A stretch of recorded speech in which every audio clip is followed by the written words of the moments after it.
Tukkuguda municipality 1వ ward Devender Nagar colony రంగనాయకుల కాలనీలో ఛత్రపతి శివాజీ మహారాజ్ జయంతి వేడుకలు ఎంతో కనుల పండుగగా జరిగాయి. వేడుకలకు ముఖ్య అతిథులుగా తుక్కుగూడ మున్సిపాలిటీ 1వ వార్డు కౌన్సిలర్ బోధ యాదగిరెడ్డి పాల్గొన్నారు. ఈ సందర్భంగా మాట్లాడుతూ దేశ సమగ్రత కోసం తన జీవితాన్ని త్యాగం చేసిన ఛత్రపతి శివాజీని అందరూ ఆదర్శంగా తీసుకుని జీవితంలో ముందడుగు వేయాలని కోరారు. అనంతరం నిర్వాహకులు మాట్లాడుతూ ఆ మహానుభావుడు మనకు దూరమై 400 సంవత్సరాల దగ్గరికి వస్తున్నా ఇంకా అతన్ని గుర్తించుకున్నామంటే అతడు చేసినటువంటి త్యాగం, అతడు చేసినటువంటి పోరాటం ఎంత గొప్పదో అర్థమవుతుందన్నారు. ఆ మహానుభావుని రక్తం మనందరిలో ప్రవహిస్తుంది కాబట్టి ఇప్పటికీ దేశభక్తులుగా మిగిలిపోతున్నామని, కావున ప్రతి ఒక్కరూ ఆ మహానుభావుని ఆశయాలకు అనుగుణంగా పనిచేస్తూ దేశం పూర్వ వైభవ దిశగా అడుగులు వేస్తున్న తరుణంలో ప్రతి ఒక్కరూ ఏకమై ఈ దేశంలో ఉన్న దేశద్రోహులను, దుష్టశక్తులను తరిమికొట్టే సమయం ఆసన్నమైందని, కావున ప్రతి ఒక్కరూ దేశ సమగ్రత, సార్వభౌమాధికారం కోసం ప్రతి ఒక్కరూ కృషి చేద్దామని, శివాజీ మహారాజ్ ఆశయాలను నెరవేర్దామని పిలుపునిచ్చారు.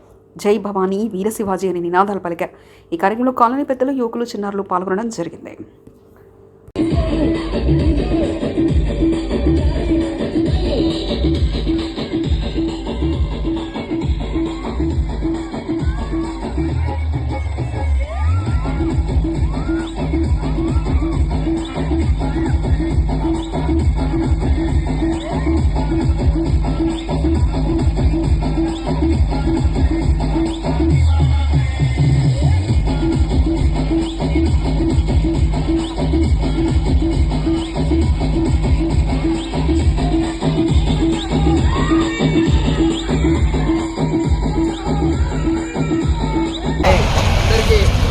మన ఛత్రపతి మహారాజ్ జయంతి శుభాకాంక్షలు చెప్తున్నాను.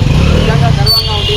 ప్రతి సంవత్సరం మనము ఇక్కడ ఆ మహానుభావుని యొక్క జయంతి వేడుకలు జరుపుకోవడం నిజంగా మనకు అందరికీ గర్వకారణం.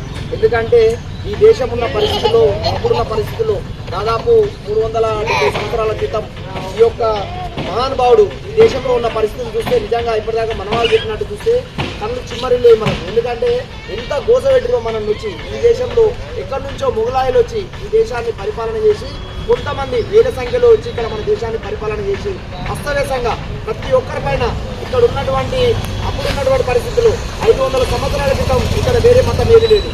100 సంవత్సరాల క్రితం ఇక్కడ మనకు స్వతంత్రం వచ్చిన తర్వాత అయినా ముందు మన మహమ్మదీయులు ఇక్కడ ఎక్కడి నుంచి అంటే అరబ్ కంట్రీస్ నుంచి ఇక్కడ వచ్చిన వాళ్ళే ఇక్కడ ఉన్నారు.